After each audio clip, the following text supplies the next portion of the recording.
Good afternoon. Welcome to today's New York City Council hearing for the Committee on Economic Development. Please silence all cell phone electronic devices and please do not approach the dais. If you need any assistance, please reach out to a Sergeant at Arms. Chair Maloney, we're ready to begin.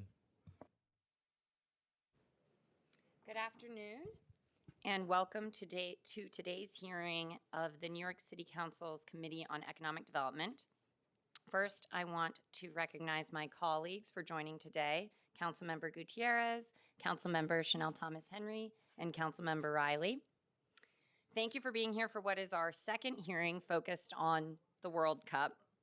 Starting on June 13th, 8 games will be played in MetLife Stadium, attracting visitors and economic activity to New York. And the New York-New Jersey Host Committee estimates that over 1.2 million visitors and $3.3 billion in economic impact.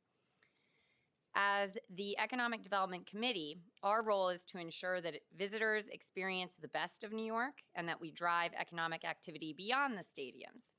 The eyes of the world will be on New York, and visitors shouldn't just pass through. They should stay in our hotels, attend events across all 5 boroughs, and support the small businesses and cultural institutions that define our neighborhoods. So today we are discussing 3 bills in pursuit of that goal. The first is Intro 807, sponsored by Majority Leader Sean Abreu, which would require the city to develop a plan to expand access to public bathrooms during the tournament. Intro 808, also sponsored by Majority Leader Abreu, would require an events calendar and a map of cultural corridors and small businesses connected to the 48 participating World Cup nations. And lastly, Intro 849, sponsored by Deputy Speaker Natasha Williams, would require NYC EDC to create a permanent cultural passport program, encouraging visitors to sites across all 5 boroughs. 2 months ago, the committee heard from the World Cup czar, the New York City Economic Development Corporation, NYC Tourism, and other stakeholders from across the city who have a vested interest in ensuring the World Cup will be a boon for New York. These bills respond directly to a lack of transparency and coordination we identified in our last hearing, and the concerns that were raised still have not been addressed. To date, the city has spent $90 million across multiple agencies, $35 million through EDC, $4.5 million through New York City Tourism and Conventions, $46 million to the NYPD. These are significant public investments, and New Yorkers deserve transparency and accountability for how those dollars are being spent and how that money is being used, particularly the $20 million that passed through EDC to the Host Committee. Second, the Host Committee projects $3.3 billion in economic impact. However, at the February hearing, EDC testified that it had not conducted its own analysis of the projected economic return. And as hotel bookings lag behind original projections, the question remains, what is the expected return on that $90 million investment, and will the benefits outweigh the costs? Transit continues to be a point of pressure, with an NJ Transit announcement about increasing the ticket price. And a major point of discussion was community events and how the average New Yorker will participate in the games. Yesterday's announcement by the mayor and the governor about 5 fan centers across the 5 boroughs starts to shed light on fan engagement, but city council members across districts continue to hear that business improvement districts and neighborhood organizations that are trying to host regular programming are stuck in approvals and processes tied to the World Cup and still have not obtained permits. And we're hearing that motion picture and other commercial permitting is effectively being shut down for extended periods of time. So we'd love to hear more details about the community programming, small business engagement, and public events. We've had 8 years to prepare for this moment, and it's reasonable that at 45 days out from the first match, we would have a clear and functional plan in place. So the council has taken action, and today we're hearing these 3 pieces of legislation. Now I'll get into more details on the legislation. Intro 807 addresses a basic operational need for any large-scale public event: bathroom access. If the city is planning to draw tens of thousands of people to fan zones, to viewing parties, and open streets across the 5 boroughs, we need to have the infrastructure to support them. This bill requires the administration to develop and publish a bathroom access plan by June 1st, 1 month before the CUP begins. Intro number 808 responds directly to what we heard at February's hearing from stakeholders across the city, that there's no centralized resource telling New Yorkers or visitors where World Cup events are happening, which neighborhoods are connected to which competing nations, how can small businesses participate. The Manhattan Chamber of Commerce, the Hospitality Alliance, and the Bid Association, and others all made this point independently. And this bill would require an events calendar and a cultural corridor map, and require the administration to conduct targeted outreach to small businesses. Majority Leader Abreu couldn't join us, but he asked me to read this statement. With the World Cup coming to New York City, we have a real opportunity to make sure this global moment benefits New Yorkers in every borough. Intro 808 would require the city to create a centralized calendar and map of World Cup events. Intro 807 focuses on something more basic but just as critical: access to public restrooms. As we welcome large crowds, we need extended hours, increased maintenance, and temporary facilities so people can participate in these events. Together, these bills are about making sure we're prepared and that this moment is accessible, inclusive, and economically beneficial for all New Yorkers. Thank you, and I look forward to hearing from the administration. And Deputy Speaker Natasha Williams has introduced Intro 849, which would require EDC to create a cultural passport program with at least 5 participating sites in each borough. Ideally, this would build on the cultural infrastructure that the city develops this summer and make it a permanent fixture for tourists. The cultural passport program would support exactly the kind of repeat visitation that the administration says is central to improving tourism outside of Manhattan. Deputy Speaker Williams asked me to read her statement.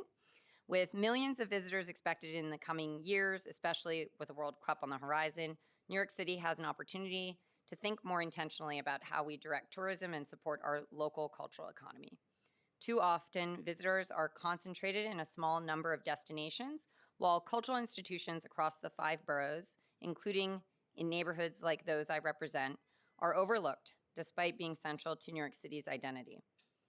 Intro 849 offers a creative but practical approach to addressing that imbalance. The bill would require Nycc EDC, in coordination with the Department of Small Business Services, the Department of Cultural Affairs, and NYC Tourism, to establish a cultural passport program that encourages visitors to explore a broader range of cultural and historic sites across all 5 boroughs. Modeled after a traditional passport, the program would allow participants to collect commemorative masks as they visit participating institutions, creating an incentive to engage more deeply with the city's cultural landscape. Importantly, the bill requires EDC to identify at least 5 sites in each boroughs: libraries, historic sites, museums, galleries, theaters, and parks, ensuring that this program reflects the full breadth of New York City's cultural assets. This is not just about tourism, it's about equity. It is about ensuring that economic benefits of tourism reach communities across all 5 boroughs, and that the institutions that define our neighborhoods are part of that story. We owe it to the cultural spaces that make this city what it is to ensure they are seen, visited, and supported. End of statement. These bills set reasonable goals for an event of the size and scale of the World Cup. Our goal today is to understand where the administration stands, how this legislation aligns with what are hopefully already existing plans, and what is needed to ensure the city is fully prepared to overcome any obstacles in implementation. Before we begin, I want to recognize the Economic Development Committee staff for their work in preparing for today's hearing.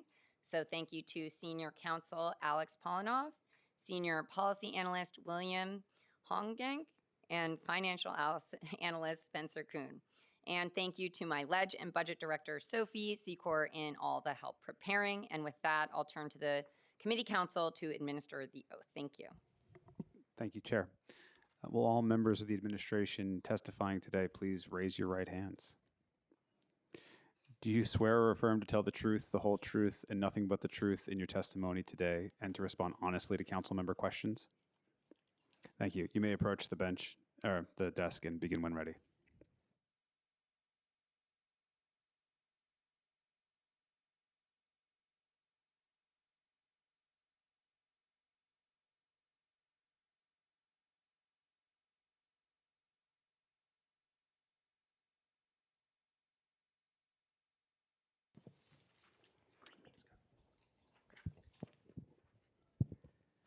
Good afternoon, Chair Maloney and members of the Committee on Economic Development. I am Emily Weidenhoff, Assistant Commissioner of Public Realm at the New York City Department of Transportation. I'm joined by Rick Rodriguez, Assistant Commissioner of Intergovernmental Affairs. Thank you for the opportunity to testify on behalf of Mayor Mamdani and Commissioner Flynn about Intro 807. Intro 807, sponsored by Councilmember Abreu, would expand access to public bathrooms during the 2026 World Cup. We are working closely with the City Hall team that is leading World Cup preparations to ensure this important event benefits local businesses and communities so that all New Yorkers and visitors can enjoy the planned festivities. We are leveraging our open street and plaza locations to activate public spaces across the 5 boroughs, creating vibrant spaces for residents and visitors alike to gather and enjoy the games at no cost, while also working with our partners to ensure access to public bathrooms through existing processes to meet the increased number of people outside this summer. We are also updating DOT's pedestrian wayfinding signs in Midtown and Lower Manhattan to ensure that they show every public restroom. We support this bill through our ongoing event preparation work. In conclusion, I would like to thank the Council for the opportunity to testify before you today, and we would now be happy to answer any questions.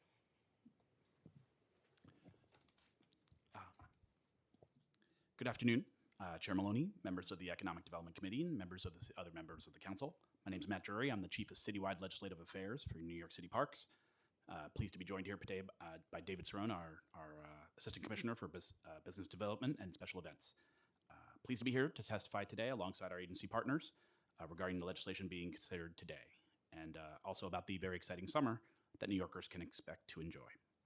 As the warmer days of our summer season are approaching, New York City Parks is preparing for our beaches, pools, parks, athletic fields, and playgrounds to be as busy as they've ever been.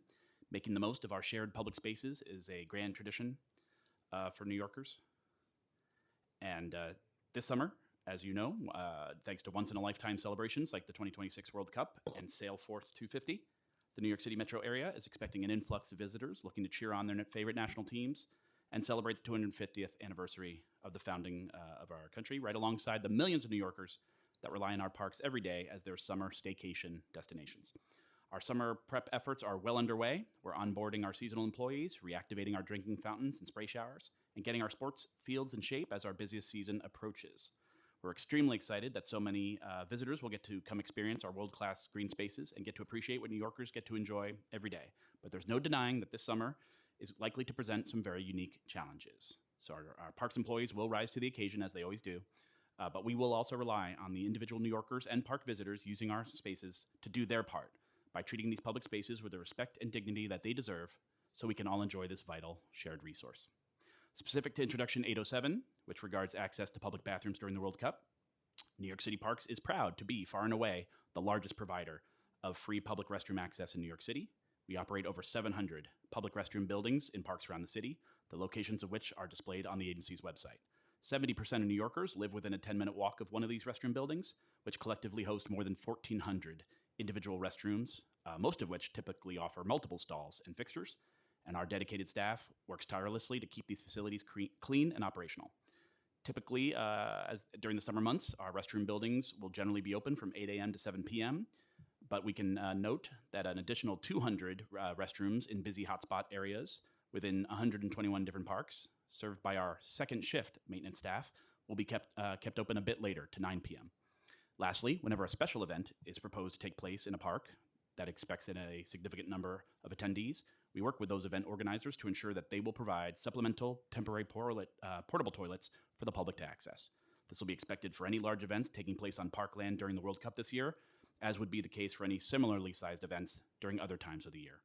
I hope our testimony is made clear. We're appreciating and sharing the Council's support for public restroom access. We look forward to working with Council on the bill to make sure it can best achieve our shared goals. Thanks for allowing us to testify today. For your continued advocacy and support for city parks, we'll hand it over to our administration colleagues.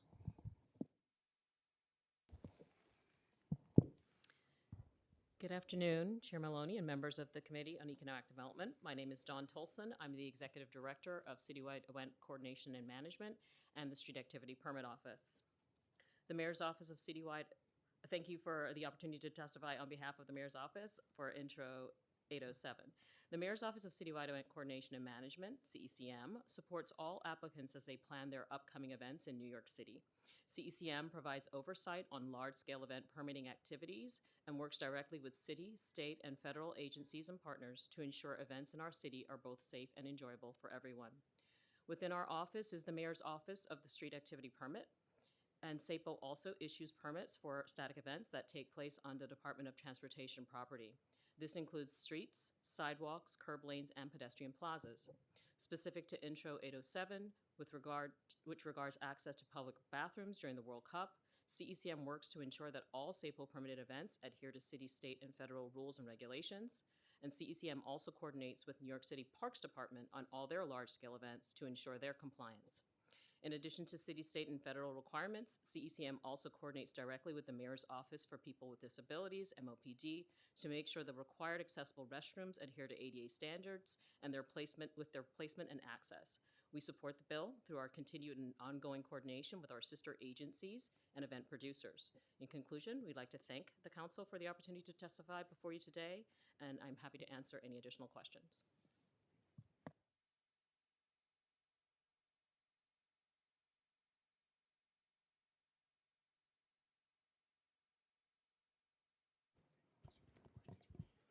We're going to call the next group to testify and testify all at once.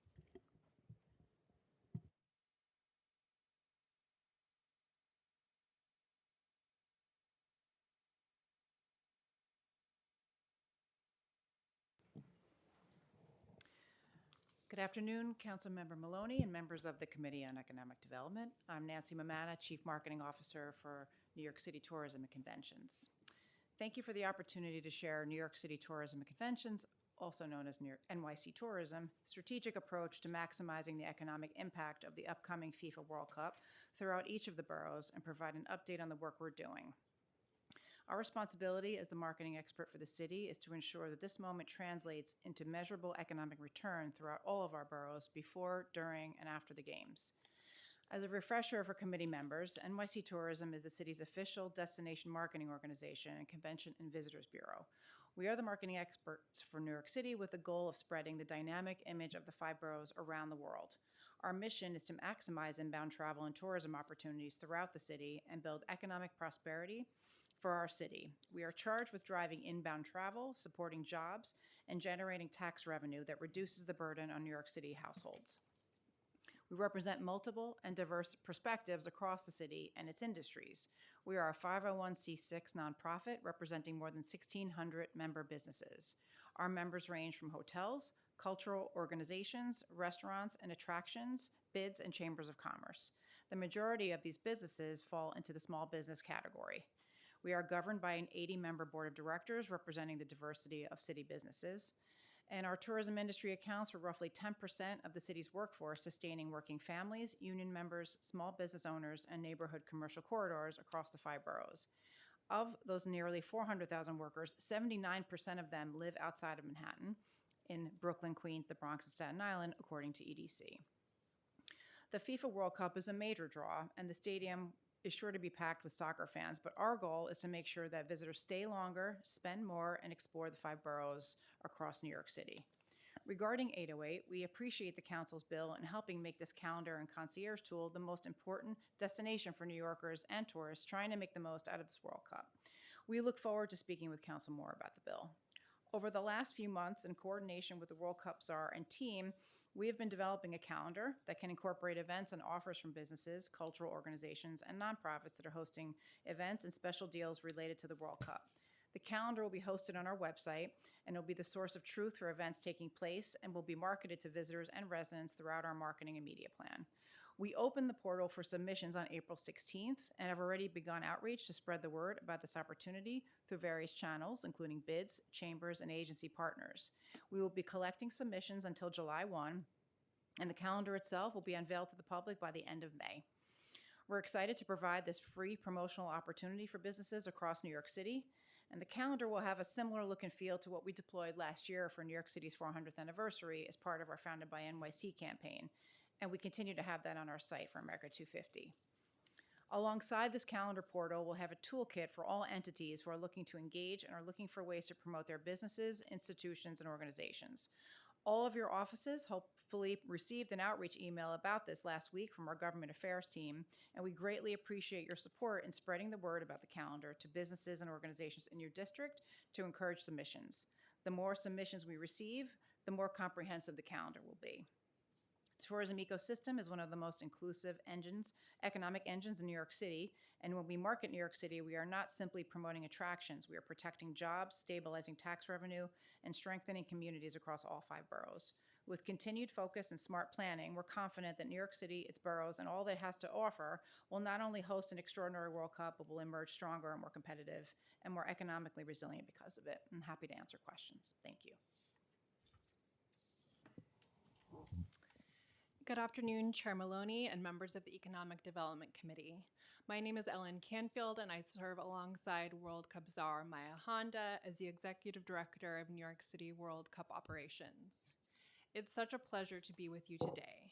Since our team last appeared before this committee a few months ago, we've developed an exciting platform of activities and programming designed to boost spending at local businesses, increase attendance at cultural institutions, and create opportunities for free, fun, and recreation for New Yorkers. Yesterday, the mayor announced that the city, in partnership with the New York-New Jersey Host Committee, will host a free official World Cup Fan Fest in each borough, reversing the prior administration's decision to charge for tickets. The Fan Fests are just one part of a much broader celebration, which will take place in plazas, parks, restaurants, commercial corridors, museums, and the myriad spaces that New Yorkers and visitors gather. My partners at NYC Tourism, as they just detailed, are developing a robust calendar which will showcase thousands of events, promotions, and activities across the boroughs. Our team was excited to see Intro 849 as it's clear great minds think alike, particularly when it comes to a cultural passport. I'm pleased to share that we are working with Team Wonder, a collective of current and former public servants and urban planners who are developing a physical passport connected to a digital platform. The passport, which will be published in English and Spanish, will encourage participants to visit events, exhibitions, and celebrations at participating arts and cultural institutions, libraries, parks, and community organizations across all 5 boroughs.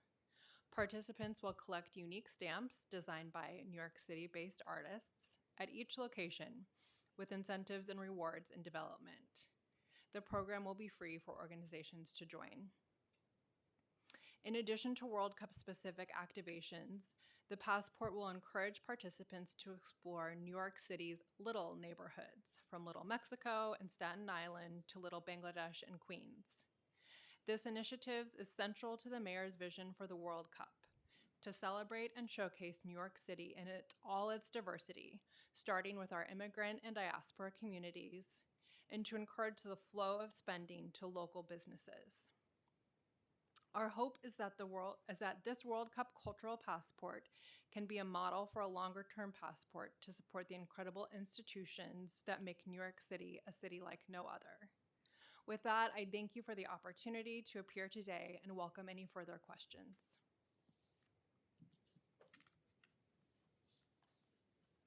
I want to acknowledge Councilmember Farias for joining us. Thank you for that testimony. Are there, I guess just starting with the timeline, are there any concerns about implementing the proposed legislation by June 1st? Which bill? All 3. From our standpoint, no, our calendar's already in development, so it's launching and it's open for submissions. So because it's already in progress, we don't have concerns. And thank you, Chair. I can only speak to Intro 849, and that is also the cultural passport specifically for the World Cup is in development. The longer term aspect of the bill, I think there's like a year timeline on it. A year timeline, great. And how many How many city-supported cultural events are planned? So, great question, Chair. I can say in confidence there will be thousands of activities. These are being planned by cultural institutions themselves, so it's very ground up. But just from the little sampling that I've heard of, we can expect hundreds, if not thousands, of activities, exhibitions, online programming. It's not all sports related, and it's not all physical. We're really supporting organizations, from book recommendations to soccer clinics, to make this summer a time to really promote free and fun programming. And how will the sites be selected for the cultural passport? Institutions will have the opportunity to sign up for the cultural passport. So it will be open to all cultural institutions, SIGs, parks, libraries. We're working closely with DCLA on this. And is the minimum of 5 sites per borough sufficient? Or how will we be navigating the number to include? Thank you, Chair. I am confident that we will by far exceed 5 institutions per borough. I want to pass to my colleagues who've been patiently waiting, but Chanel Thomas Henry, council member, if you'd like to ask your questions. Thank you, Chair. I have a couple of questions. I just want to quickly kind of follow up to your question as it pertains to how do institutions sign up. Is that the only way for them to be included, or is there an outreach program to actually identify organizations, most specifically a lot of the ones that are around the fan zones, to encourage individuals to go out? Thank you so much, Councilmember. Yes, we will be actively conducting outreach along with Team Wonder, DCLA, SBS, in partnership as NYC Tourism is also doing their outreach, encouraging organizations and institutions to submit events and programming for the calendar, the portal. We'll be doing this outreach about the passport at the same time. So I think we're casting a very wide net and doing a lot of outreach. Okay. Also, it was mentioned that you guys are looking to generate revenue. What are some of the types of revenue generators the Office of Tourism have put into place to generate additional revenue for the city during this? The primary driver is the spend, the visitor spend. So we have been actively marketing to international visitors starting last year, given the booking window. Those campaigns started last fall because that visitor will spend more and stay longer. It's about 20% of our visitation, but 50% of the spend. And that is where we translate into the direct and indirect and induced spend that happens through tourism. We are now launching domestic long haul and regional and local campaigns because we understand now that we're getting closer, it's more likely we will get continued domestic visitation that is incremental to what we might have received last year. So that is the driver behind what we do to make sure that that visitor spend happens and it translates into tax revenue for the city. I know at the last hearing we mentioned from a marketing perspective, merchandise that was branded, produced by the city. Has any of that been put into place, or that's not happening? All the elements of the campaign are in design development. There have been a few items that have been designed from City Hall's team who was originating all the artwork for giveaways and such. Not anything for sale just yet, but that's in discussion. Can I ask a couple more, Chair? Okay. Resources. Considering the fact that this is what the size, FIFA is apparently the size of several Super Bowl events from what I hear. And we're celebrating the 250th anniversary, Fleet Week. So much is happening in the city at the exact same time. How does the city feel prepared in terms of resources? Like, what is this going to look like from a budget perspective and just personnel in general?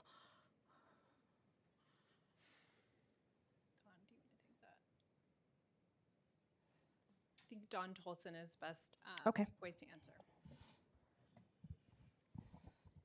Thank you. We are working with all of the agencies to ensure that all of the events are safe and secured for all those participating. We're working obviously with the NYPD to ensure public safety is centered around all of these events and activities. I would say that so it's reasonable to assume, like I have the USTA in my district. Yes. Traffic management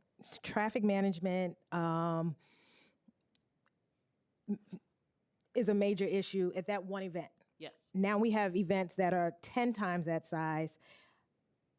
Have we hired additional like how are we going to be equipped? Saying we're going to keep everyone safe is great, but how are we going to physically do that if we don't have additional resources to take on what's about to come? Well, I can't comment on that with regard to PD resources. That would need to be spoken to by the NYPD. If we're talking about those individual events like the fan engagements, from a resource management of like volunteers that are going to be helping with crowd control, et cetera, then those entities and organizations do have their own plans in place and have hired their own staff.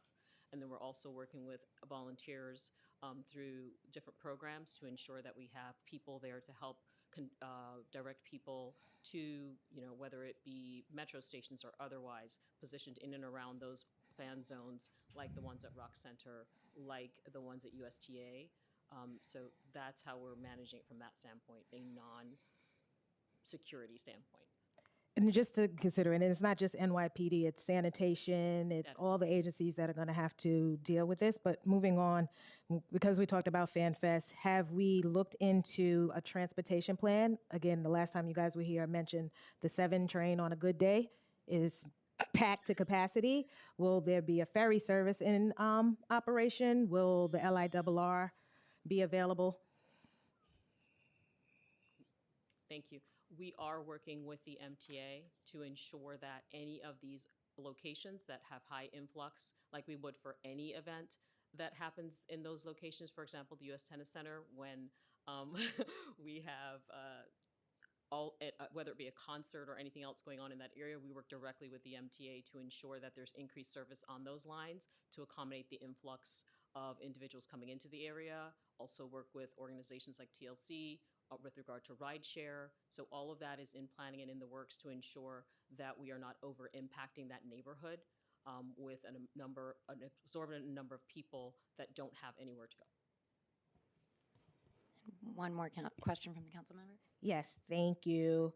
Going back to the permits for businesses to participate, have you all, it's kind of a two-part question, have you all thought about a more equitable fee structure that would enable smaller businesses? I'm talking about businesses that have a smaller capacity, can maybe seat 99 people or less, so they can participate in a meaningful way, and also giving the application deadline, we've already kind of entered into the far end for both plaza events, streets events. Is it realistically, how many additional permits do you think you'll be able to give out from this point on?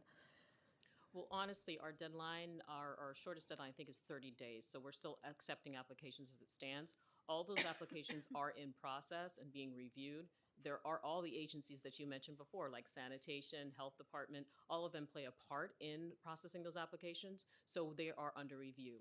It is not our policy to give away that type of, or issue that type of permit this far in advance. So we are still in process reviewing all of the asks. With regard to the costs associated with it, our fees are our administrative fees. So they are set for the city standpoint with regard to the amount of time and energy it takes to process those applications. And I was just a comment, my only fear is because the permit process takes so long that businesses or that are just really hearing about what's going on, do we think it's really enough time for them to apply? Again, our street events, even that for a full street closure is 30 to 45 days. So if they were to apply now, we could still review the application. Thank you, Chair. Thank you, council member. Just turning to the fan zones, since those did just come up. How were those 5 sites selected? Was there a competitive process, or were community boards or local officials consulted in the selection of the sites? Thank you, Chair. The 5 fan festivals those locations were chosen by the host committee prior to this administration and prior to my sitting in this position. So I cannot speak to the process, but yeah. I'll end there. Thank you. Do we know if the contracts for the fan zones have local hiring commitments? And if you can speak to that. Thank you. Each Fan Fest site is a bit different in terms of how hiring is managed. For example, the Rockefeller Center site is managed by Tishman Speyer, similar to Christmas tree lightings. My team, in coordination with the mayor's office on labor, is in conversations with the host committee, CLC, and others to ensure that wherever possible, local hires are made and union labor is utilized. Great. And on the point about the moratorium from bids, if you can specifically speak to that, when we're promoting city-run fan zones while simultaneously preventing other organizations from hosting programming, whether or not it's related to the COP. Thank you. There's actually not been a moratorium. I understand that's been out there. There is no moratorium on applications. We have met even since last year in October with the bids and event organizers to ensure that they understand how to apply for events during this time period and continue to meet with them. Bids have put in applications for the types of activities that they would like to hold in these spaces, and all those applications, as I mentioned before, are under review. There is a time frame that we are not accepting applications only for plaza locations, and that is July 3rd through July 8th, because that corresponds when we have the International Labor Review, 4th of July, all of that stuff. So we can't actually add additional events on top of that. And SAPO has put out ECM SAPO has also put out our embargo for the FIFA World Cup on our website, which clearly outlines the dates, times, and locations that are not available for permitting in New York City during the time frame of the World Cup, spanning June 11th to July 19th. Would you say typically summer programming is approved and clear by this timing? Absolutely. By now? No. Like by like end of April, that some No. of the permits would have No. been already approved? Absolutely not. I would say that maybe they might be approved 7 days in advance. That is our standard. We have a deadline for a reason, 30 days in advance. It does take that entire time to get everything on board. Even something as simple as a street festival requires a lot of resources and agency coordination to get it in place. And there are a lot of support permits that are required by the individual organizers putting on the events, and then city, state, and federal regulations that have to be adhered to. So it does take time to work with these organizers to ensure that they are setting up an event that is safe for everyone to attend. And so they wouldn't be receiving a permit this far out in advance of that activity. So you're saying that events usually don't get approved till 7 days before? That is correct.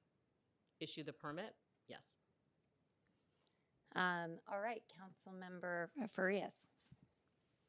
Thank you, Chair. The administration has emphasized that every borough is going to be included in FIFA fan activations, but inclusion alone is sometimes not equity. I want to understand whether the Bronx is receiving comparable investment, visibility, and economic opportunity throughout the time frame where we're hosting FIFA. Can you folks break down the total public and private investment per borough fan zone if we have that available at this time frame? Any capital investments, programmatic, security, marketing costs, things like that? Thank you, Council Member. That's not information that I have available right now, but we're happy to get back to your office. Okay, so there is like you folks are looking at a makeup of minimum investment thresholds per borough, or are most of the allocations discretionary? Regarding which allocation specifically? Towards the fan zone planning and programming. I can share that the dates for the fan zones were announced yesterday. Mm-hmm. They were dependent, I would say, based on the suitability of the location. So USTA and Brooklyn Bridge Park have the longest activation periods. Again, those decisions were made by the host committee and were well underway when we came in February. we did make sure that there is at least one of the official zones in each borough, but the length of those do vary. Yeah, I mean, the Bronx, at least from what I've seen in the announcement, unless something has changed in 24 hours or so, um, only have 2 days of activation at the beginning of the FIFA timeline. And so, with over 45 days, I think it's 47 in total. Um, I'm just wondering how that's equitable towards the Bronx. I understand in hearing your response that that was prior to you here, but these things are still in development, or at least can be, and I'm just wondering what that looks like in terms of equity or economic opportunity for a borough that I might add is on mainland and has access to a lot of people both out of our 5 boroughs, like what that looks like for the Bronx. Thank you, council member. The fan zones themselves are something we will certainly continue to work with the host committee on and hear you loud and clear. I think what's great about some of the programming that we're talking about today is it's not just that host committee programming. And so that is where we will be working and announcing more programming to come that I think is a bit more equally divided among boroughs.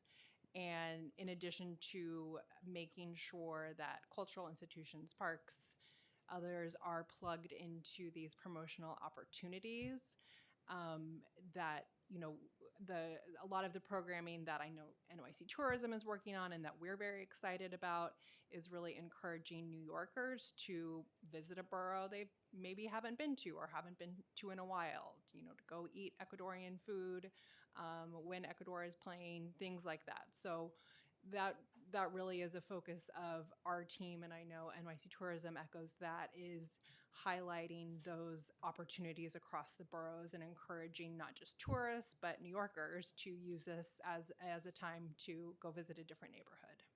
Okay, I'd love to keep the conversation going with you folks, especially on my borough. We have a lot of diversity, a lot of different eateries, folks that actually participate in Restaurant Week and such. We've worked together on that in the past, and I'd love to see opportunities come not only for just vendors and like for the workforce itself, but also for a fan activation, and trying to get more folks than just, people in the city or Bronxites into a fan space. So thank you. Thank you, Chair. Thank you. I want to go back to the cultural passport and better understand some of the venues that are going to be included. Will it include live music venues, small theaters, comedy clubs? Yes, that is my understanding. That would be available to all of those entities, and the New York City Tourism Portal would be as well. And do we have a sense of equity by borough? Like how many cultural institutions have signed up already from each borough? And do we need a targeted outreach plan to get more cultural institutions on board? Thank you, Chair. The sign up for that has not opened yet, so we don't have a number yet. But we will certainly keep an eye towards that as we look at the signups coming in, and I know doing very comprehensive outreach is part of the planning. And when do you expect that to begin? I don't have that in front of me. We're just confirming the contract and exactly what everything looks like, but we can get back to your office with that. And will organizations need to specify accessibility features that each institution has so we can have that flag? Thank you, Chair. Unfortunately, I don't know that information for the passport. I can tell you that some of the other opportunities, we're making sure that the ability to sort by accessibility or choose specifically accessible options is part of the interface. And do we know what other safeguards might be in place to help ensure equity across boroughs and not being overly concentrated in already major tourist areas? I'm confident that we will, at minimum, meet the stipulations put forth in the legislation to have 5 in each borough. So those safeguards that are in place, I'm committed to ensuring that our cultural passport meets those. And we'll be working closely with Team Wonder and our partner agencies in making sure that outreach has been proportionate and that signups are proportionate as well. Do we have a sense of what the success metrics will be for participation or broader engagement or economic impact in the communities that we're driving additional traffic to? Appreciate that question, Chair. I think for initial success metrics will be that number of signups and seeing that it is, represents the institutions that are possible and available in each borough to sign up, and with the various contacts between DCLA, SBS, and others. Again, I think we'll have a good sense of, we know who's missing, and we'll make sure that they do sign up and are part of it. We're in conversation with EDC and others about success as a whole and what that economic impact looks like, and can certainly incorporate the passport into that. On the calendar and the map, which designated agency is going to be responsible for maintaining it? That is us, Okay. NYC Tourism. And how will coordination across all the different players and the agencies be managed? We have been working with all of our bid and chamber partners, as well as folks like that New York City Hospitality Alliance, another dining out program. We want to make sure that it is very deep and broad in terms of participation. So we have been doing quite a bit of proactive outreach. There was a webinar a couple of weeks ago that was given by the host committee in Google for the AI tool, the navigation tool, and all of our systems on the back end will speak to each other. So if you're participating in our program, if you submit an offer or an event to our calendar, that will surface in the tool. So we had, I think, about 1,100 businesses join that because the first order of business is to make sure your Google business profile is populated and accurate and up to date. So we're seeing the interest. We, of course, are going to our members as well, but we're trying to go as broadly as we can. We welcome any additional outreach. Since it began opening, I would say 2 weeks, we were at about 71 events so far as of this morning. But we're expecting more of that to heat up as we get closer. So we're always interested in more support for outreach, but we're actively doing that. We have another webinar that we're planning in about a week or two to remind. Events are constantly updating with Yes. like location, date, and time. So how will you make sure it's up to date and in real time? The event itself will be submitting on their own behalf, and then we will take that, and there will be a couple of human beings on our side who will go and check it, make sure there's a photo attached, make sure that the dates are accurate, and if something should change on the event side, we would hope that organization would update. If anything, we might not be in a position to know if their event is changing because we are not managing the events. Right. But we will be checking to make sure that there's accuracy and the information is complete, and it will be refreshed. We're going to be taking submissions until July 1. And what systems or tools are you using to collect all that information? We are building it. So Okay. we have developers. We did this in a similar way for the 400th last year. This is just an expanded tool because we're going way beyond, and we want to make sure the capacity is much broader. So yeah, our internal development team will be doing that. And is this something that would be replicable in the future, or technology you could continue to use? Absolutely. We always are refining our site and integrating more efficiencies with regard to AI to make sure that our site is a source of truth, whether our consumer is going to ChatGPT or they're coming to our site. So we're always making sure our information is accurate, period. Otherwise, we won't be recognized as that authoritative source. So we again, it's great to have the machines, but the human beings are the ones checking to make sure that if we're not accurate, we might not surface. And we know folks are not always coming to our channels, even on an organic basis, but when we put paid media behind it, then they do. So as an ongoing effort, we make sure that we're refreshing and maintaining accuracy so we can surface everywhere a consumer is going. And a similar question is, how will you measure success of these initiatives? Across the board for everything we're doing, it's participation. We also have a tool that we've added through Tourism Economics, which is a division of Oxford Economics, where we will be able to see if someone came to our website and then visited a borough, and there are a number of points of interest across the boroughs. So post World Cup, we'll be able to look to see if we move the needle on those visitation, and we'll be able to understand exactly what they did. Did they come to the site? Did they look at the calendar? And then they visited. So I think it's participation in the programs, and then did we actually drive people and move them? glad to hear that you're tracking that data and looking forward to seeing the results Thank you. of what we can deliver here. On the cultural maps, how are you defining a cultural corridor? So the navigation tool, our AI visitor concierge is going to be coordinated with the events calendar and the other programs that we are doing. So the AI tool is also serving as the map. It's powered by Google Maps. So when you search for something and you pull up a neighborhood, you will see the businesses that will surface, and that is scraping from our website, New Jersey Transit's site, Port Authority. We'll have live inputs and the host committee site. So assuming you have your Google Business Profile active, you will surface. And if you're participating in our programs, that will come up as well. So we have the $26 and the cup program. If you submitted an event to the calendar, all of that will come up. And so it's a sort of a combination of live navigation based on all the inputs we're getting, mapping, and coordination with the calendar. So on the back end, everything is speaking to each other, and those tools will work together. And today, if I wanted to see a complete list of the World Cup events and fan activities, where would I go?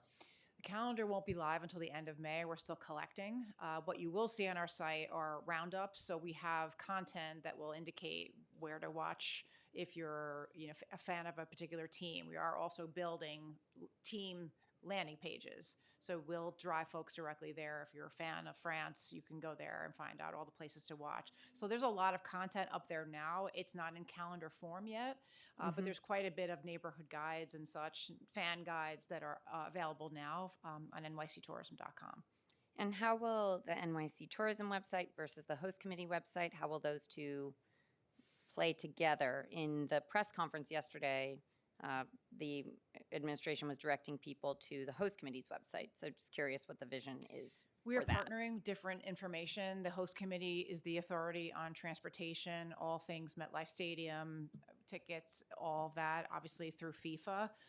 We are linking to their site pretty prominently from ours. We are more about the disbursement and the neighborhoods, and we are using the fan zones as anchor points. So when someone goes to Queens, for example, we're showing them everywhere else to go while they're there. That's not content that the host committee will cover. So we're doing all of that, and we're trying to create a pretty integrated ecosystem. So, and making it very clear to the consumer where to go, for which site to go to based on the information you're looking for. So they're much on the line of logistics, game details, et cetera, and we are more in the name of small business and local borough disbursement. And we're linking to each other. I want to invite Councilmember Thomas Henry to ask a few more questions. That confused me a little bit. What's linking to one another with the sites and the small borough? Yeah. There is currently two different websites, the host committee site and ours. We're covering all the content around what to do while you're here, using the fan zones and the matches as anchor points. So if you want to go to the fan zone in Queens, we're going to tell you what else to do while you're there. So itineraries, neighborhood guides, watch parties, all of that content will only be on our site. The host committee site is very much more about the games, tickets, transportation, all of the logistical detail to get to and from. We are linking to each other's sites. So it's different information, and we're trying not to step on each other with the same information. So by your site is the nycctourism.com site? Yes. Okay, perfect. So I wanted to ask specifically about that. Like when you look at your team section and it kind of goes by the different teams, and one is Celebrate Ecuador. Are these businesses, the businesses that are being promoted now, are these paid ads, or is the idea to get more local businesses up here? We do not charge to appear on our website, and we do not relegate only to our member base, especially for the World Cup. So no, we have a team that actively researches and works with local businesses and our bids and chambers to understand what businesses we should be featuring, what's relevant to the topic at hand. No, that we do not charge for that, and we look to be as thorough and as accurate as possible and as inclusive as possible. I would love to connect with your team, because as we celebrate Ecuador, my district by far has the largest Ecuadorian population and Ecuadorian restaurants that should be featured here. And that's just one example. I wanted to dig in a little more just to get a better understanding of the Little Neighborhoods campaign, what that looks like, how's that being promoted, how is that being explained to those neighborhoods, like what does that look like, and what's the benefit to the little neighborhoods of that campaign? Thank you, Councilmember.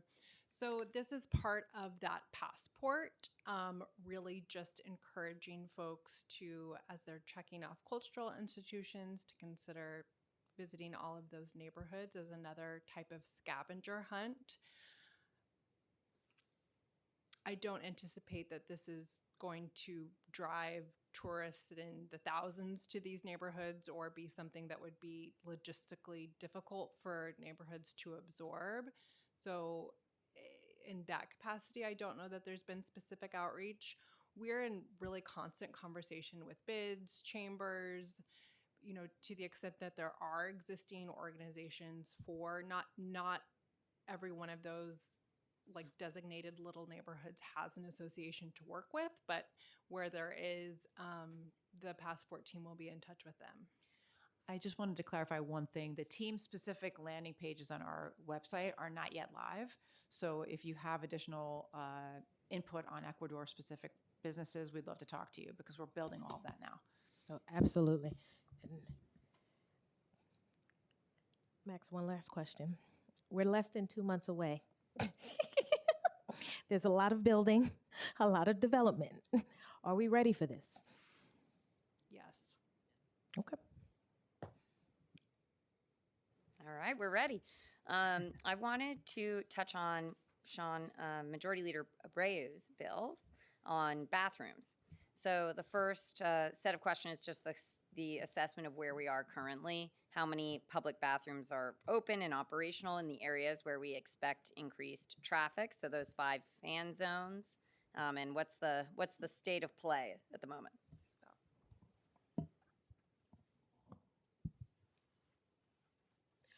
Okay, with regard to the fan zones, again, those are operated by the New York, New Jersey Host Committee in conjunction with partners similar like Tishman Spires or Adidas, and they're kind of managed like we would manage any other large-scale event that we would host in New York City, meaning that the event organizers work with us to ensure that they are providing the appropriate number of restrooms per number of guests and ensure that the number, at least 5% of those, are accessible.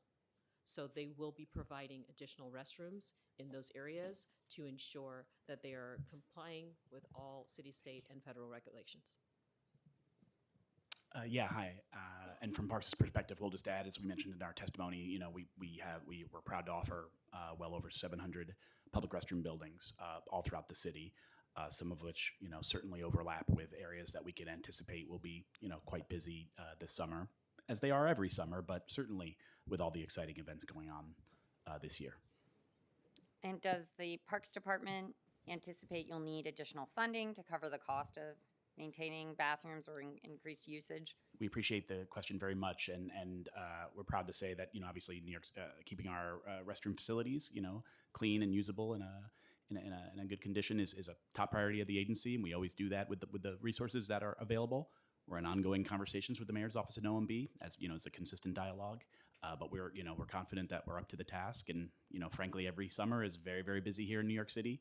I think there's a lot of ways in which this summer will be unique for sure, but there are other ways in which not quite so much, right? This is something we're really quite used to. So we're in the midst of staffing up thousands of employees as part of our seasonal plan. Mm-hmm. We bring on an additional couple thousand individuals through our Parks Opportunity Program. So we're staffing up as we do every summer. That's for our beaches, our pools, our parks, our playgrounds, recreational playground associates, security staff in the form of city seasonal aides. So it's a very robust staffing expansion that happens every summer. And this summer, we're obviously taking a keen look at the resources that are on hand, and we're continuing those conversations.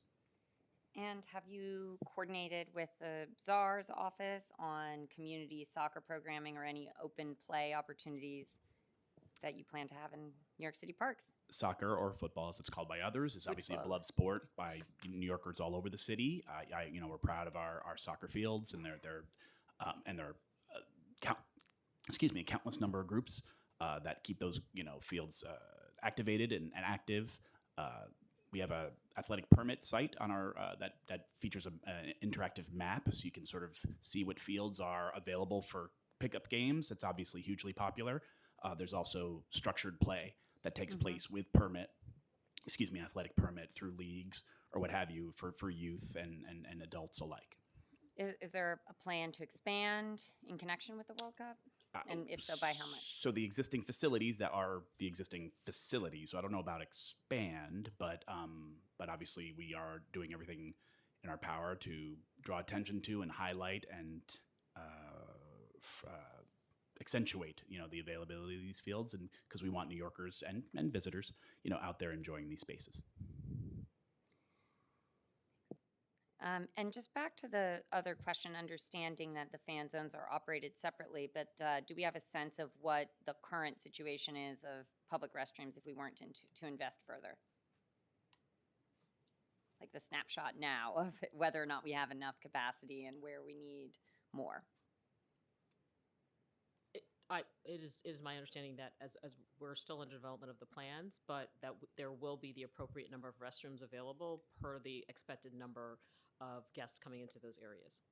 And do we know the current hours of those existing facilities and if they would need to be extended during the tournament?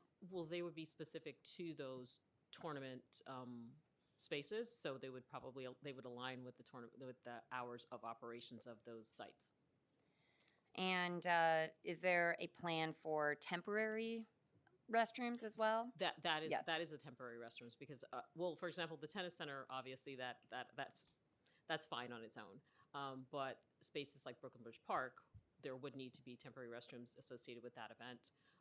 Tishman Spires, I'm not sure where we have landed with that, but if temporary restrooms are required, then we would ensure that they are put in place in those locations to accommodate the influx in the number of guests coming into that area. Great. And do we have an analysis of existing restroom capacity against what we expect in terms of daily attendance in the fan zones to identify that delta? We do not have that. So that is something that we can look at for you. Or I imagine would be part of the plan coming in. It is part of the plan. June 1st. Yes. And just for the record, which agency is going to be responsible for delivering the plan?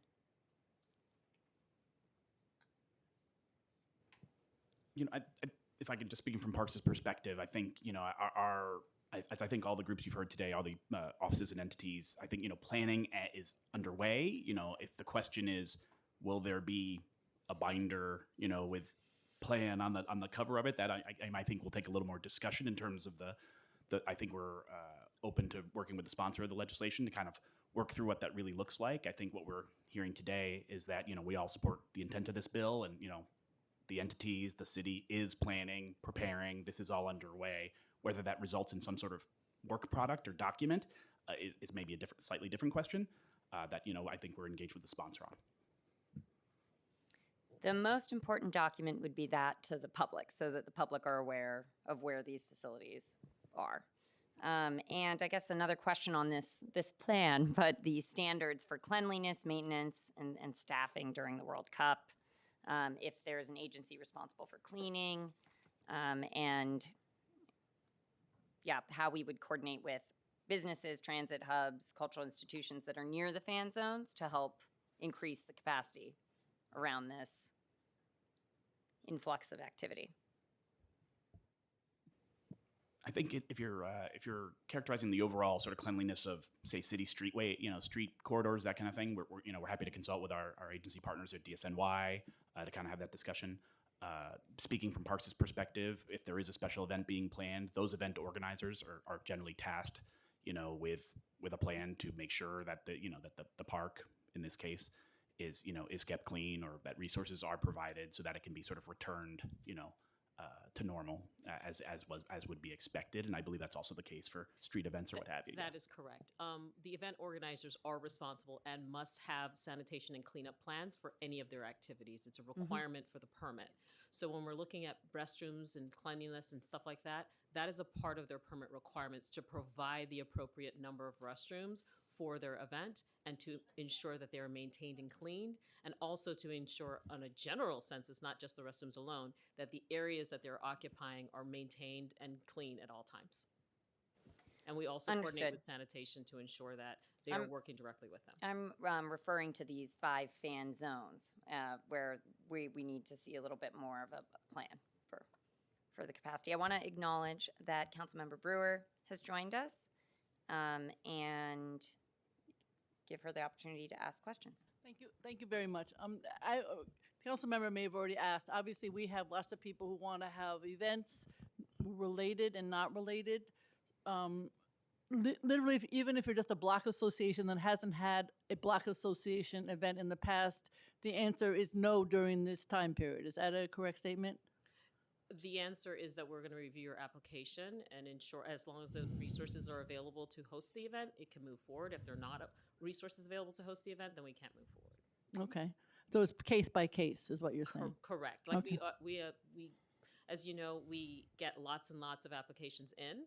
We do, again, have our policy and in our rules that the events that take place in the previous year have the right to No, host that. that's why I made Yeah. very clear, said it would be a new event. So all new events are being analyzed and assessed based on resources and other things, and they have input from other agencies as to whether they may be able to move forward or not. Okay, second question is, I guess that would apply, in other words, if a bar is having an event, that would not necessarily involve the street, but it might, because everybody's going to want to do something that is not, people can't get the tickets to go, they may or may not go to Rockefeller Center if they live in Manhattan. I know that's the event there. So are they going to need extra information if people spill out into the street? Is there any other kind of way that people can see the programs other than Rockefeller Center, going to the Meadowlands, et cetera? No, how else are people going to participate? What's your envision for that? Hi, council member. Good to see you. Great question.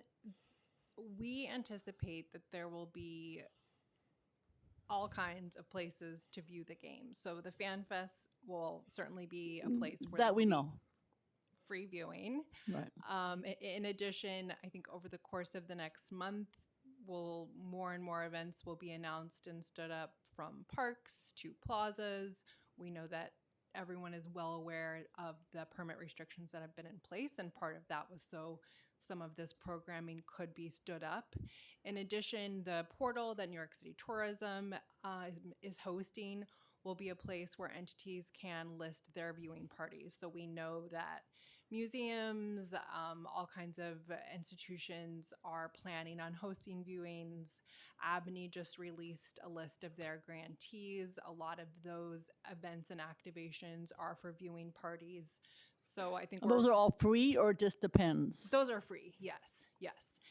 So I think we're really at a tipping point where a month from now, a lot of that programming will become public, and I'm confident that folks will be able to find a place to watch. Okay, so because we all have newsletters, I have the best newsletter, but for everybody has a newsletter. If you don't have it, you should sign up. But what I'm saying is we need enough advance notice to be able to tell people where all these events are taking place. Right now, other than Rockefeller Center and going to the Meadowlands, I don't know where to tell people to go. Yes, So, that's the great thing about the New York City Tourism Portal. I know we like sound repetitive, but we very intentionally planned for that to be the source of truth, and it's very user friendly. All right, I There know- will be a digital interface. So what we would recommend, and we'll certainly work with your office, that your newsletter, rather than trying to list individual events, would point people directly to that website. all right, so that'll know about the small events as well as the museums and everything else. That's right. Okay, because to get into a museum, some cost, some don't. I'm just saying. So sometimes they say you can come in for free as long as you pay the admittance. That's not true of the SIGs, but it's true of others. So just be clear that that does not always free, right? Understood.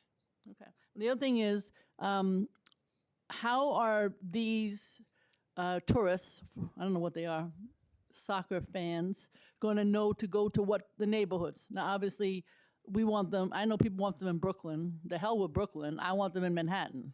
So my question would be, Are they given a list of fun places to go? How is it being? I want them to go to Columbus Avenue. We have nice shops, blah, blah, blah. And we have, et cetera. So how is that all decided? Is it the concierge at the hotel who tells them what to do? That's usually what happens. Sometimes, but All the time. Well, we hope not all the time because we've got a lot of media out there. So we started promoting this internationally last fall, and now we're going to begin running at the end of May our local media, regional media, and long-haul domestic media. That's digital. We're also going to have our out-of-home throughout the 5 boroughs with QR codes going to our website, and we will have a very robust content creator partnership. We're partnering with the mayor's office, the host committee, and our team to have a suite of content creators that are both local and then aligned with the countries that are playing here. That content's going to be driving across the 5 boroughs in a very robust way. And Mayor will actually be kicking off that campaign. It's going to be called Kick It in NYC, and that's going to allow consumers to tell people how they kick it, and as well as the creators. So there's going to be a lot of promotion. It's not kicking off until around Memorial Day, which is why you haven't seen anything yet. But that's why we're trying to drive all the traffic as much as we can to our website, because that's where all of this will live. And it's meant to help people navigate. And the IAI tool will also be a real-time tool that we will separately be promoting with a QR code. So as you're out and about, you see a billboard, you scan it, and that will tell you what's nearby to the fan zones and where to go. So we're trying to deploy every channel we can. So there'll be all 5 boroughs that will be highlighted, is what you're saying. That's correct. Hopefully they come to Manhattan. Thank you. Thank you, Councilmember. On the topic of hotels, the Hotel Gaming and Trades Council contract is going to expire right in the middle of the Cup on July 1st. During the tournament. And I'm wondering if the administration can speak to a contingency plan in place in the event that does happen and the dispute drags into the second half of the World Cup. Thank you, Chair. What I can say is that is certainly top of mind for folks, and there are a lot of ongoing conversations around that. We could certainly get back to your office with more details on that planning. Great, thank you. And for the Department of Transportation, some questions. What role do you play in identifying plazas or transit hubs that need temporary restroom facilities in that bill that we were discussing before? So we are working on a whole set of World Cup activations that are still very much in development, but we know those will draw a lot of people. So we're working on portable options that will be scaled to the events that we're planning. So that's definitely something we will share once final. We also will make sure that all of those restrooms meet ADA. All of them? All the plans for the restrooms will meet ADA. So I'd as love you to know, hear. like the code is a certain percentage Right. of, yes, thank you for that. And clarifying does question. DOT have a plan for wayfinding signage during the tournament so that people who aren't from New York know their way around? So like I mentioned, we're going to be making sure that our wayfinding signage in Midtown and Lower Manhattan has those restroom decals on them, so folks are aware. But we're actually working with the World Cup team on part of the larger messaging wayfinding efforts that will be released in the coming weeks. And around fan zones, we're want to hear more about plans around road closures, parking, bus lane enforcement, any additional traffic changes that we can expect around those fan zones, and So how the DOT is planning for that. Yeah, so that's being closely coordinated with our colleagues in CECM SAPO, who really help bring all the relevant agencies together to think through that planning comprehensively. And on the funding side, has the administration done an analysis of what the potential cost is to implement these 3 bills? And if so, what we expect the cost to be?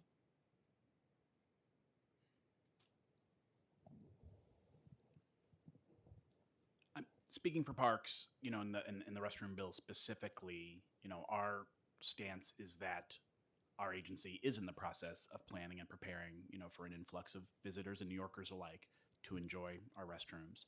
And so, so we don't believe the planning represents an additional cost. What steps eventually have to be put into place? Will there be costs associated with that? Certainly. and that's obviously still under discussion and analysis. So I don't know if others have a different stance in terms of their Only perspective. Bryant Park and Bella Abzug Park have good restrooms. That's it. Thank you. Thank you for that feedback, Councilmember. With regard to, again, the fan zones, that is at the expense of the organizers that are managing those events to ensure that they have the appropriate number of restrooms available to accommodate the influx of individuals that are coming into that space. They have planned for an event that would be accessible to a certain number of individuals, and then they will ensure that restrooms are provided to accommodate for that influx in the number of guests coming into their space. So it is their responsibility to cover those costs and to ensure that 5% of those restrooms are at least ADA compliant. And then we will then in turn ensure that not only are they compliant, but they're also accessible. And for the cultural passport and cultural corridors, any estimated implementation costs? For the short term, for just the World Cup passport, Team Wonder has received a grant for that, so there will be no cost to the administration for specifically the World Cup passport. We have not done an analysis of that longer term cultural passport. Great to hear about the grant. And the MAP, NYC Tourism? All of our activity is being supported by the 4.5 that we have received from Mamdani administration. The building of the calendar we're doing internally, so no additional cost there. On the topic, I did want to, again, ask for a more detailed breakdown of how the host committee funds were provided. Is that something you can speak to today? Thank you, Chair.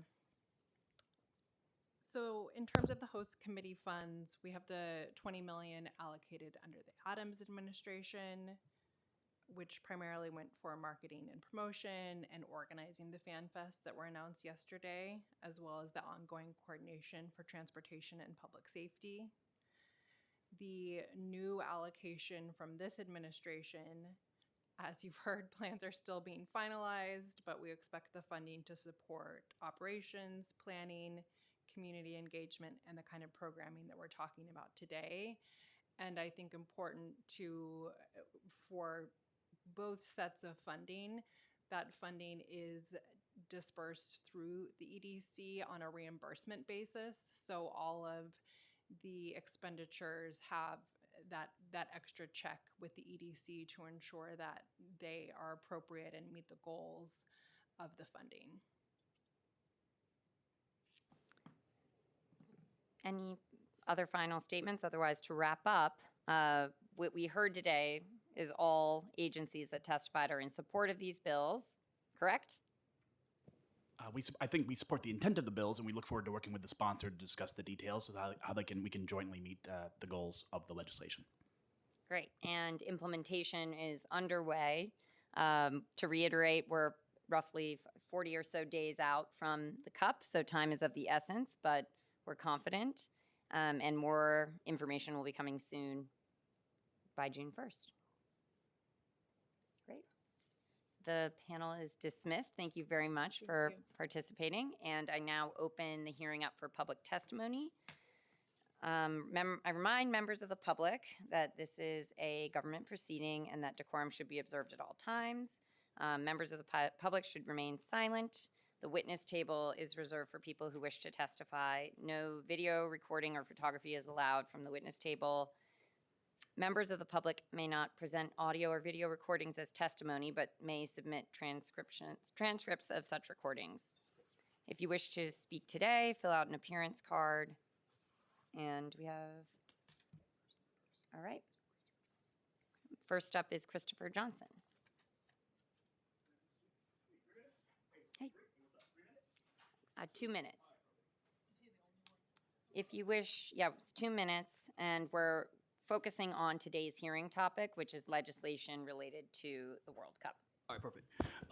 Hello. My name is Christopher Leon Johnson. I support all bills on the ticker.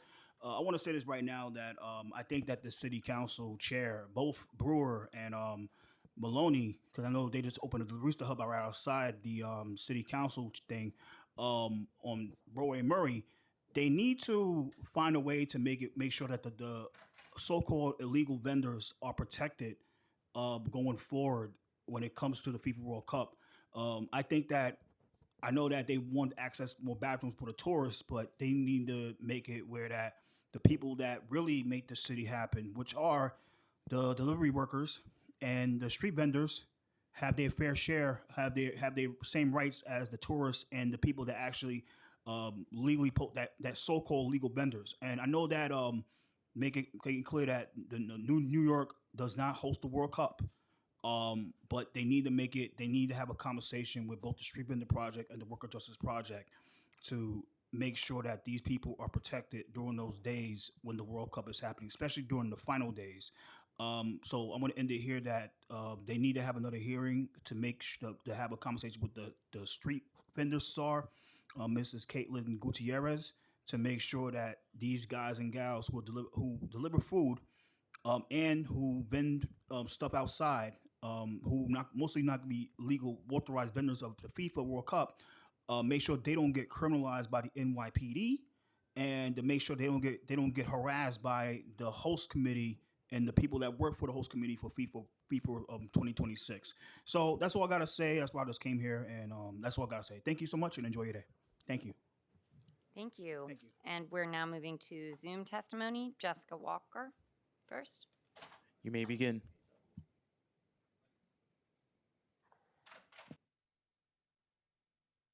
Oh, Chair Maloney, members of the committee, thank you. This is Jessica Walker from the Manhattan Chamber of Commerce, representing 125,000 businesses. In February, I urged you to act so small businesses across all 5 boroughs benefit from this summer of opportunity. You answered. Thank you. We support all 3 bills. A few suggested amendments are in my written testimony. On Intro 808, we don't need a new map. The Chamber and our partners built one with Live XYZ. It's free, public, and ready to launch. It's the most equitable tool out there because every storefront in New York City is already captured. No sign up required, no advantage for paid marketing. The city should integrate, not duplicate. 2 state measures we urge you to back: Assemblymember Simone's Host Act and Governor Hochul's 4 a.m. operating hours extension.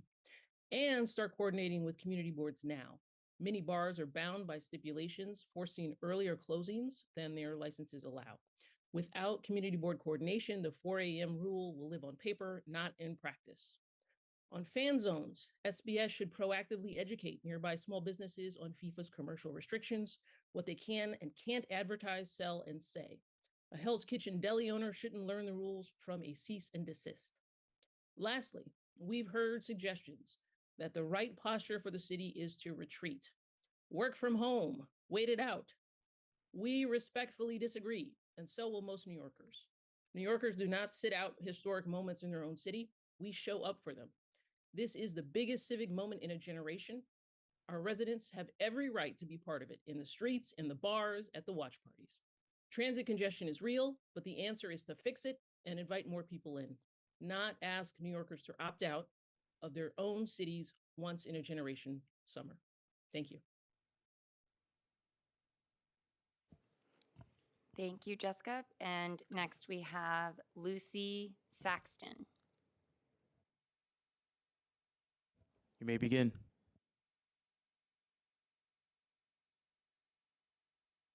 You might be on mute. Hear me now? Yes. Okay, good. I'm Lucy Sexton of New Yorkers for Culture and Arts, here to talk about Intro 849. Arts and culture are infrastructure. Arts and culture are economic development, spurring a whopping 13% of the city's economic activity. So we are deeply appreciative of Cultural Affairs Committee Chair, Deputy Speaker Natasha Williams, for introducing this bill. We support its goal of encouraging visitors to cultural centers in every borough and community in the city. To do that, outreach for partnering organizations must be done with an intention to include and center organizations of all sizes in communities in Queens, the Bronx, Staten Island, as well as Brooklyn and Manhattan. The cultural community stands ready to help with an input of ideas and connections for outreach. Yes to the chair's question about accessibility. We suggest that every participating organization offer a full and detailed explanation of their accessibility on many fronts, and that information be listed or linked in the Passport's webpage. Though there has been very modest investment in World Cup specific cultural programming, particularly for smaller groups in the boroughs, the Culture Passport's idea is that it gets folks visiting cultural attractions doing their regular programming, right? Many people from around the world would be excited to visit the Louis Armstrong House Museum's exhibits if we let them know it's there. We hope the city will not miss this opportunity, but rather invest in making it a success by engaging and employing artists, by getting the word out about the many cultural jewels in every borough, by giving New York City tourism the resources it needs to amplify this exciting program at the airports and subways and local media. It would be the most wonderful success if the economic benefits of the World Cup were spread to every neighborhood. It would be an even bigger success if giving visitors a taste of all New York City culture has to offer brings them back to those boroughs again and again. Arts and culture are New York City. We help power the economy and deserve this critical investment during this global festival. Thank you. Thank you so much. And that concludes our testimony. Thank you again, and hearing adjourned.